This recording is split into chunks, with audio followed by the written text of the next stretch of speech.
최근에 부동산 규제 정책이 계속해서 시행이 되고 있는데 종부세 강화라든지 대출 규제라든지 이런 부분들은 주택에 대한 규제라고 볼 수가 있습니다. 그렇기 때문에 상가라든지 오피스는 상대적으로 틈새 시장이라고 볼 수가 있죠. 자, 소액으로 투자할 수 있는 오피스 같은 경우는 안정적인 수익이 가능하기 때문에 아무래도 투자자들이 많이 이목을 집중할 수 있는 그런 물건이다라고 볼 수가 있겠습니다. 네. 자, 오피스에 대한 매력 얘기를 들으니까, 우리도 호기심이 생기고 좀 관심이 생기지 않나 하는 생각이 드는데, 자, 이런 부동산 트렌드에 우리가 발맞춰 가기 위해서 저희가 생생부동산 현장, 직접 가봤습니다. 유동인구가 풍부한 신림동의 오피스 현장을 가봤는데요. 화면으로 만나보시기 바랍니다. 안녕하세요. 생생부동산의 노경미입니다. 살아있는 생생한 부동산 정보를 생기있고 생동감 있게 전해드리기 위해서 이렇게 현장으로 나왔는데요. 자, 그럼 제가 나온 이곳 어디일까요? 그냥 알려드릴 수도 있지만 제가 힌트를 내볼 테니까 한번 맞춰보세요. 서울시 자치구 중 인구 밀집도 3위, 서부 간선도로 경인로드 도로교통망 우수, 서부 업무벨트의 중심지. 아시겠나요?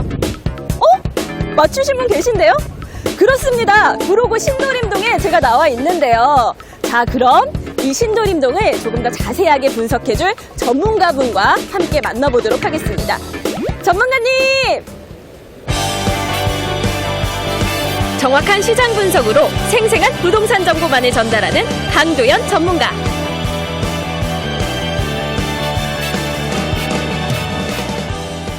전문가님, 저희가 이제 구로구 신도림동을 본격적으로 분석을 해볼 겁니다. 네. 그런데 이제 신도림역으로 먼저 나왔잖아요. 네. 여기를 선택하신 이유가 있으세요? 여기가 실제로요, 지금 하루 유동인구만 승하차인원만 지금 12만 명이고요. 네. 네, 인근에 이제 환승 인구까지 합하게 되면 하루에 50만 명이나 이렇게 다니게 됩니다. 강남의 1.7배예요. 1.7배요? 네. 그렇게 많아요? 네. 근데 신도림역에 왜 그렇게 많이 오죠, 사람들이? 이게 보시면은 이제 1호선과 2호선이 만나는 곳이기도 하고 네네. 인천과 연결해주는 다리 역할을 해줍니다. 바로 강남에 가려면 반드시 거쳐야 되는 곳이 바로 우리가 있는 바로 이곳입니다. 신도림동은 광명, 안양, 평촌 등 광역 도로망을 갖춘 서남부 교통의 요충지로 손꼽히는데요. 서울의 중심에 위치해 있고 인구 밀도가 상당히 높은데도 그에 비해 저평가되어 있는 곳이기도 합니다. 그러나 2020년 착공 예정인 GTX B노선과 다양한 개발 호재로 인해서 이 주변 일대가 산업과 주거를 아우르는 지역으로 크게 성장하리라 예상되는데요. 저희가 좀 장소를 이동해 봤는데요. 지금 여기가 좀 보면은 보이실까요? 서울에도 아직까지 이렇게 좀 낙후된 지역이 있구나 싶어요. 네. 경민 씨, 서울 도심 곳곳에 아직도 이렇게 낙후된 곳이 상당히 많습니다. 아, 그렇군요. 네네. 지금 우리가 서 있는 자리에 이제 바로 지금 뒤쪽을 보시면 대선제분이라고 보이시죠? 예, 저기 써 있네요. 저게 언제 지어진 줄 아세요? 글쎄요. 오래됐어요? 네, 오래됐습니다. 1936년입니다. 36년이요? 네네. 와, 진짜 오래됐네요. 네, 이렇게 노후된 건물들이 많다 보니까 이제 서울시에서 도시 재생 사업을 하는데요. 지금 우리 영등포역과 이제 신도림역 그쪽의 일대가 상생 도시 재생 사업이라고 해서 지금 완전히 바뀐다고 보시면 됩니다. 그리고 지금 대선 제분 같은 경우는 서울시 우수 건축 자산으로 선정이 돼서 리모델링비도 1억 원을 지원해 주고요, 시에서. 그리고 존립을 하면서 인근이 청년 문화 이제 어떤 복합 타운으로 이제 이렇게 변모하게 된다 보시면 되거든요. 아, 그러니까 이 문화 자산이니까 요거는 남기고 이제 청년들이 모여들 수 있는 복합 타운을 만든다. 네네. 그럼 청년들이 북적북적하겠네요, 나중에는. 바로 그렇습니다. 네. 그리고 지금 건너편에 보시면 지금 거기 가서 지금 주차장 보이시죠? 저쪽에 네. 저기는 바로 청년희망 복합타운이 건설되게 돼요. 청년희망 복합타운? 네. 그럼 구체적으로 어떤 게 들어가요? 그러니까 청년을 위한 희망이지 않습니까? 이제 주거 당연히 들어가고요. 창업, 지금 취업난이 있는데 창업 부분부터 해서 또 좋아하는 그런 문화시설들이 이렇게 그쪽에 들어간다 보시면 됩니다. 젊은 층의 신문화 거점, 청년희망 복합타운, 그리고 제2의 세종문화회관 부지까지 확보되어 있다고 하니까 기대가 되네요. 정미 씨, 네. 지금 저희가 지금 신도림에 있잖아요. 네. 여기서 한 가지 빼먹으면 안 되는 사실이 하나 있습니다. 어떤 거요? 그것은 바로 서부 업무벨트예요. 아, 서부 업무벨트. 네. 사실 제가 들어보기는 했었는데 정확하게 어떤 건지 좀 궁금하긴 해요. 서부 업무벨트란 네. 여의도, 영등포, 신도림, 네. 구로, 네. 가산 네. 연결한 서부에 있는 업무지구라고 해서 서부 업무벨트라고 합니다. 그러면은 그 규모만 해도 정말 대단하겠는데요? 네, 그 업체 수만 네. 약 350만 개나 됩니다. 그 한 가운데 있는 곳이 여기 신도림이고요. 네. 그러다 보니까 얼마나 많은 유동인가 있어서 그 한번 상상해 보세요, 경민 씨. 상상이 되시나요? 그러니까요. 그 가치만 따져도 이 신도림동이 어떤 곳인지를 알 수가 있을 것 같아요. 자, 그래서 저희 생생부동산에서 주목한 투자처가 있습니다. 바로 섹션 오피스인데요. 자, 그렇다면 이 섹션 오피스가 어떤 곳인지 좀 전문가님께 여쭤볼게요. 네, 섹션 오피스란 우리 일반적인 그런 큰 업무 시설을 생각하실 수가 있는데 그 네. 업무 시설을 잘라놨다 보시면 돼요, 잘게. 네. 그러다 보니까 규모가 작으니까 일반인이 접근하기가 어려웠는데 일반 투자자들도 쉽게 접근할 수가 있고 임차인들도 그 정도 면적이 필요한 임차인들도 쉽게 접근할 수가 있고 네. 이게 100% 업무용이기 때문에 어떤 오피스텔보다 어떤 그 공간이 활용도가 훨씬 높다고 보시면 됩니다. 거기에 공용 면적을 동시에 사용하는 보너스까지 관리비가 절감된 부분도 있어요. 그러니까요. 제가 이런 장점들이 있다고 해서 우선은 알아봤거든요. 그러면은 실제로 들어가서 좀 볼 수가 있다고 하니까 네. 저희가 또 관계자분도 또 섭외를 했거든요. 네. 한번 들어가서 얘기 나눠보시죠. 아, 네, 그럴까요? 신도림 최초 초대형 섹션 오피스가 있다고 해서 찾아가 봤습니다. 일단 이 오피스는 신도림역 역세권에 위치해 있고요. 또 직주 근접성이 우수합니다. 주거 공업 지역 비중이 높아서 섹션 오피스로는 희소 가치가 있는 유일무이한 곳이죠. 네, 오늘부터 저희 오피스가 시작되는 곳입니다. 우와, 좋네요. 와. 자, 우선 눈에 띈 것이요. 전면 외부 조망이 가능한 창문이 설치돼서 채광이 좋았고요. 또 건물 내에 다양한 공용시설이 마련되어 있어서 공간 활용성과 업무 효율성의 극대화가 있고요. 이로 인해 임차인들이 상당히 만족해한다고 하더라고요. 저희가 이제 이 오피스를 좀 보려고 왔거든요. 네네. 어떤 오피스인지 먼저 알아야 할 것 같아요. 저희 오피스는 1인부터 시작해서 200인, 300인, 100여까지 들어올 수 있는 오피스로 구성되어 있고요.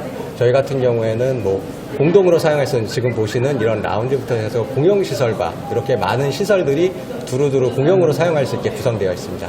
그러면 먼저 회의실부터 한번 보시겠어요? 네. 네. 이쪽인가요? 네, 이쪽입니다.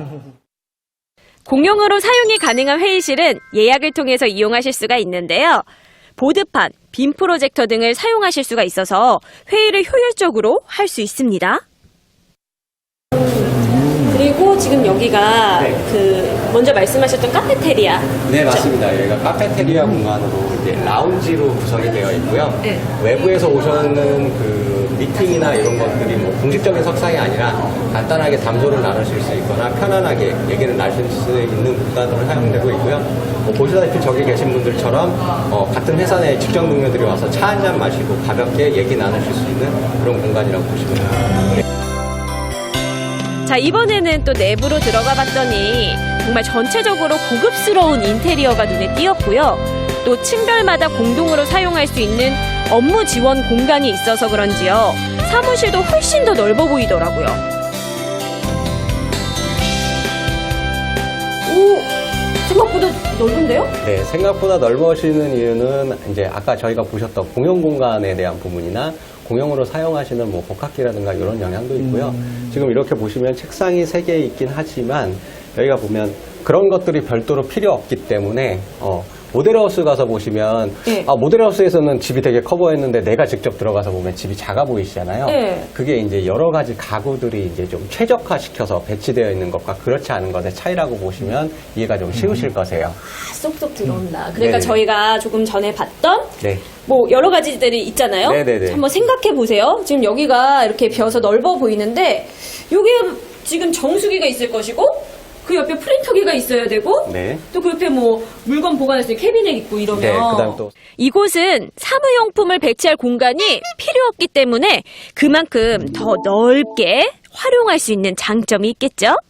여기는 냉난방을 어떤 식으로 운영을 하나요? 보통의 오피스들은 아시겠지만 중앙 냉난 방식을 많이 그렇죠. 사용하는데요.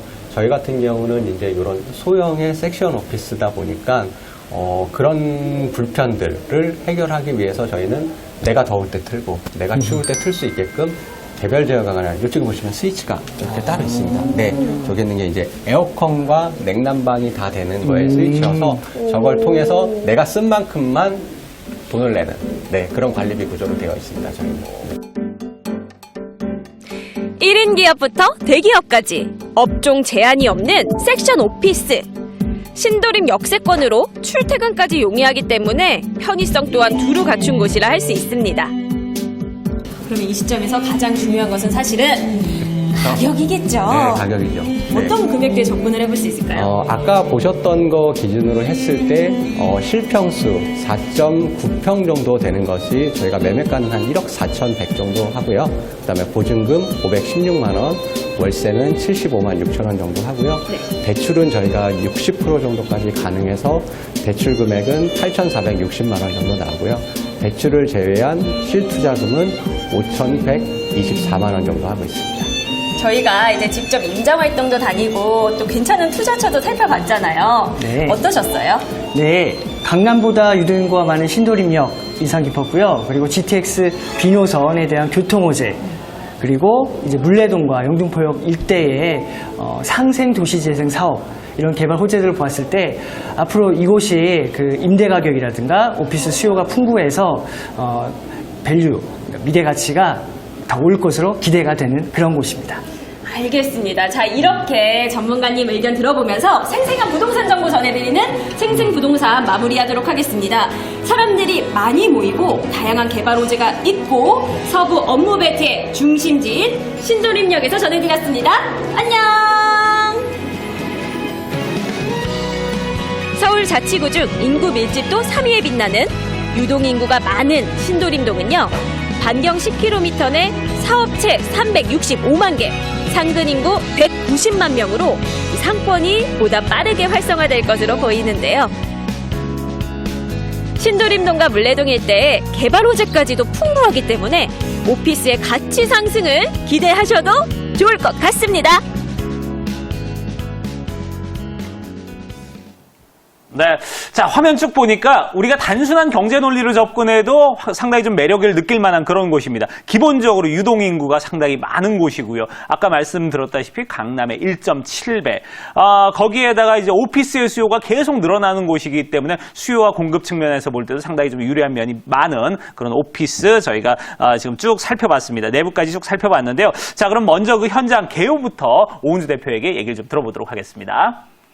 네, 먼저 개요부터 보시면요. 일단 위치는 1호선과 2호선 신도림역에서 도보 5분 거리에 위치를 하고 있습니다. 그리고 이제 리모델링 같은 경우에는 2017년 5월에 리모델링을 했기 때문에 굉장히 깔끔한 상태의 오피스라고 보시면 되고요. 그리고 섹션 오피스로 총 30층 중에서 21층에 위치를 하고 있는 물건이다. 이렇게 정리해 볼 수가 있겠습니다. 네. 자, 2017년 5월에 이제, 리모델링을 마친 그런 깨끗한 건물이고요. 뿐만 아니라, 이제 30층 중에 21층에 자리 잡아 있는 그런 곳인데, 자, 그러면 이 물건 자체 우리 특징 어떤 것이 있는지 좀 알아보도록 하겠습니다. 네, 일단 이번 오피스 같은 경우에는 공유 오피스의 장점과 그리고 임대 오피스의 장점을 결합해놨다라고 보실 수가 있겠습니다. 그렇기 때문에 일단 공용 공간을 활용할 수 있다라는 부분이 굉장히 메리트가 아닐까 싶은데요. 일단 뭐 회의실이라든지 미팅룸이라든지 그리고 뭐 카페테리아라든지 영상에서 보셨던 바와 같이 일단 기본적인 오피스 이외에도 서비스 공간으로 공용 공간을 활용할 수 있다는 부분이 굉장히 장점이고요. 그리고 사실 오피스의 어떤 그 관련된 그 업무 시설과 관련된 물건들을 따로 사용할 수 있다는 부분도 굉장한 메리트가 아닐까 싶습니다. 네. 자, 기본적으로 이제 오피스 하면은 지금 화면 보셨다시피, 우리가 이제, 뭐, 복사기부터 해서 여러 가지 어떤 사무 비품들, 캐비넷, 그리고 가구들, 이런 것들 사용되는 공간들이 상당히 많은데 그런 공간들이 거의 공용 공간으로, 이렇게 몰아져 있기 때문에 순수하게 내가 일하는 자리만 놓고 따져서 이제, 업무를 할 수 있는 그런 부분에서는 상당히 좀 매력적이지 않나 하는 생각이 들어요. 자, 금액 살펴보니까요. 1억 4,100만 원 부가세 별도로 이렇게 나오는데 실투자금은 여러분들이 5,124만 원의 대출까지 활용하시면은 투자를 할 수 있는 그런 물건이라고 합니다. 자, 그러면은 일단은 뭐 가격도 가격입니다만 투자 가치가 있는 그런 입지 여건인지를 좀 알아봐야 되지 않을까 하는 생각이 들어요. 입지 여건 살펴보도록 하겠습니다. 일단 최근에는요, 오피스가 뜨고 있습니다. 이유는 뭐 부동산 규제 정책의 어떤 포커스나 타깃이 주거용 부동산에 집중돼 있죠. 포커스가 맞춰져 있는 상태이기 때문에 지금 현재 어떤 주택임대 사업자의 뭐 그 혜택도 많이 줄었고, 그리고 종부세 인상이라든지 대출 규제, 양도세 중과 뭐 이런 부분들 때문에 투자자들이 오피스라든지 상가 쪽으로 이제 눈을 돌리고 있는 상황이다라고 보시면 되겠습니다. 자, 그리고 섹션 오피스 같은 경우에는 소액으로 투자할 수 있기 때문에 소액으로 접근할 수 있는 오피스다라는 면에서 좀 투자자들에게도 관심을 가질 만한 그런 물건이 아닐까 싶고, 일단 섹션 오피스 같은 경우에는 입지가 또 굉장히 중요합니다. 얼마만큼의 수요가 갖춰진 곳이냐, 이런 부분들을 반드시 따져보셔야 할 거고요. 자, 일단 섹션 오피스의 장점들을 좀 보시게 되면, 특징들을 보시게 되면요. 일단 지식산업센터와 좀 비교를 해보겠습니다. 자, 지식산업센터, 오피스 하면은 지식산업센터들을 뭐 떠올리시기 쉬울 텐데, 지식산업센터 같은 경우에는 일단은 단점이 그 임차인들이 들어왔을 때 업종 제한이 있다라는 부분이 가장 큰 단점일 것 같고요. 그리고 일단 소유권 이전 시에도 대출 승계에 제한이 있습니다. 벽체가 없는 오피스의 경우에는 대출 승계가 굉장히 어렵다라는 부분 때문에 재매각을 할 때 양도하기가 어려운 그런 부분들이 가장 큰 단점으로 볼 수가 있겠습니다.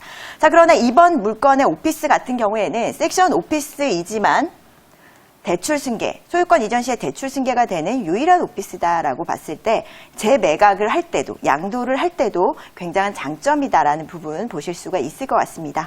자, 일단 소액 투자자가 접근할 수 있다라는 부분이 메리트가 될 것 같고요. 그리고 일단 소규모 기업들이 증가하는 추세입니다. 그렇기 때문에 수요는 계속해서 꾸준히 늘고 있고, 또 특히나 신도림 같은 경우에는 이런 임차인들의 수요가 많은 곳이기 때문에 또 대형 오피스들이 있지만 소형 오피스의 어떤 그 공급 굉장히 희소하죠. 자, 이런 여러 가지 부분들 때문에 섹션 오피스는 안정적인 수익이 가능할 거다라는 부분 좀 예측을 하실 수가 있을 것 같고요. 그리고 일단 이번 물건지를 중심으로 했을 때 여의도 업무단지, 그리고 영등포, 그리고 가산이라든지 구로의 어떤 지벨리, 업무 벨트로 연결이 되어 있다라고 보실 수가 있겠습니다. 영상에서 보셨던 것처럼 그 서부의 어떤 업무 라인들이 이쪽으로 몰려 있다라는 부분을 아실 수가 있을 것 같고요. 자, 그 중에서도 신도림 같은 경우에는 중심에 위치를 하고 있죠. 자, 그러다 보니까 이런 업무 단지의 연결과 그리고 이 앞으로의 어떤 확장 추세들, 그리고 지벨리 같은 경우도 계속해서 확장 추세에 있죠. 자, 그렇기 때문에 신도림으로서는 계속해서 수요가 계속 유입이 되고 계속해서 뭐 확장 추세에 있는 곳이다라고 보실 수가 있겠습니다. 자, 이런 쪽에 봤을 때는 뭐 밤경 10km 이내 사업체만 해도 뭐 365만 개가 지금 형성이 되어 있는 상태니까요. 수요는 많은 곳이고 또 꾸준히 증가하고 있는 곳이다라고 볼 수가 있겠습니다. 자, 여의도 같은 경우에는 뭐 다들 아시겠지만 금융이라든지 대기업들이 들어와 있고요. 영등포 같은 경우에는 뭐 스타트업이라든지 중견기업들, 그리고 지벨리 역시도 뭐 IT라든지 미디어 쪽의 어떤 그 기업들이 포진되어 있는 곳입니다. 서부 업무 벨트의 중심에 위치를 하고 있는 것이 바로 신도림이다. 이렇게 좀 정리를 해볼 수가 있겠고요. 자, 일단 신도림 같은 경우에는 주거지라든지 공업지가 대부분을 차지하고 있습니다. 그러다 보니까 여기서도 아실 수가 있듯이 상업지역의 비율이 굉장히 희소하다라고 볼 수가 있습니다. 그렇기 때문에 일단 오피스라든지 오피스텔이 들어올 수 있는 부지가 굉장히 희소한 거죠. 자, 이번 물건지 같은 경우에 신도림역에서도 가까운 거리 위치를 하고 있죠. 역세권의 오피스의 입지를 가지고 있고요. 그리고 주변으로 보시면 대형 오피스들은 있습니다. 그러나 이제 소형 오피스들이 갖춰져 있지 않다라는 부분에서 일단 수요가 많은 데 비해서 공급이 없다라는 부분이 앞으로 임대료 상승이라든지 그리고 장기 임차로 인한 어떤 안정적인 수익 부분 이런 부분들을 좀 예상을 해보실 수가 있을 것 같습니다. 자, 그리고 일단 주변에는요 이 오피스 시설들이 들어올 만한 부지가 없기 때문에 더 이상 이제 공급될 만한 부지가 없기 때문에 이번 물건지의 어떤 희소 가치는 앞으로도 더욱더 높아질 거다 이런 부분을 좀 아실 수가 있을 겁니다. 자, 그리고 이번 신도림역에서 뭐 영등포라든지 그리고 뭐 가산 구로 디지털 단지 이렇게 한눈에 보시기에도 가까운 거리에 위치를 하고 있고요. 그리고 신길 뉴타운이라든지 주변의 어떤 그 재정비 촉진 지구라든지 계속해서 새롭게 거듭나는 지역이 바로 이 주변 지역이다라고 보실 수가 있겠습니다. 도시 재생 사업이라든지 그리고 뉴타운 사업이라든지 이런 부분들 때문에 그동안 낙후돼 있었던 지역들이 계속해서 개발이 되는 그런 지역에 위치를 하고 있다라고 볼 수가 있고요. 신도림역에서도 도보 5분 거리에 위치를 하고 있습니다. 자, 입지적으로는 뭐 역세권의 입지를 가지고 있다라는 부분이 굉장한 강점이 아닐까 싶고요. 일단 이번 물건의 임차 현황들을 좀 살펴보시게 되면 대기업이라든지 중견기업들이 장기 임차하고 있는 상황들을 보실 수가 있습니다. 뭐 우리카드라든지 메리트화재 그리고 하나투어 뭐 이런 대기업들이 2011년부터 뭐 계속해서 임차를 하고 있다라는 부분을 봤을 때는 앞으로도 안정적인 어떤 임대 사업을 하실 수가 있는 곳이다라는 부분에서 안정적인 수익을 원하시는 분들께 추천을 해드리는 그런 물건입니다. 네. 자, 일단은 뭐 입지 여건도 여건입니다만 사실 임차가 이미 맞춰져 있다는 부분이 투자하는 분들 입장에서는 리스크가 좀 최소화될 수 있는 그런 부분도 있고, 뿐만 아니라 이제 업종 제한이나 이런 부분에서 좀 자유로울 수 있다. 그리고 나중에 이제 팔 때에 대한 걱정, 이런 부분도 좀 내려놓을 수 있는 게 지식산업센터와의 어떤 차이점들, 얘기를 들어보셨습니다. 자, 이렇게 우리가 입지 여건까지 쭉 살펴봤으니까 이 지역은 또 어떤 개발 호재가 기다리고 있는지 이런 부분도 같이 알아보도록 하겠습니다. 네, 가장 중요한 호재는 교통 호재입니다. 일단 GTX가 들어온다라는 부분이 가장 큰 강점이 아닐까 싶은데요. 일단 GTX는 일단 신도림을 제외하고서라도 굉장히 중요한 그 노선 중에 하나죠. 특히나 이제 B 노선이 신도림역에 생긴다라는 부분은 앞으로의 어떤 신도림역의 위상이 더욱더 커질 거다라는 부분을 미래 가치로 예상을 해볼 수가 있을 것 같고요. 자, 일단 GTX B 노선 같은 경우에는 여의도, 용산, 서울역, 청량리 이렇게 주요 업무 단지들을 모두 지나고 있는 라인입니다. 그렇기 때문에 더욱더 중요한 노선이 아닐까 싶고, 일단 신도림에서도 그 송도에서부터 연결이 돼서 신도림, 여의도, 청량리 그리고 별내라든지 마석까지 연결이 되는 노선입니다. 자, GTX가 개통이 됐을 때는 강남권까지 환승을 통해서 빠르게 접근할 수 있다. 뭐 대중교통을 통해서 이렇게 빠르게 접근할 수 있다라는 장점 때문에 앞으로 더욱더 기대가 되는 곳이 바로 이 신도림역이 아닐까 싶고요. 지금 현재도 유동인구가 굉장히 많은 역세권입니다. 자, 그러나 앞으로도 GTX라든지 이런 교통 호재로 인해서 더욱더 어떤 교통의 허브 역할을 하는 곳이 신도림역이다. 이렇게 봤을 때는 신도림역의 앞으로의 어떤 미래 가치를 좀 예상을 해볼 수가 있을 것 같습니다.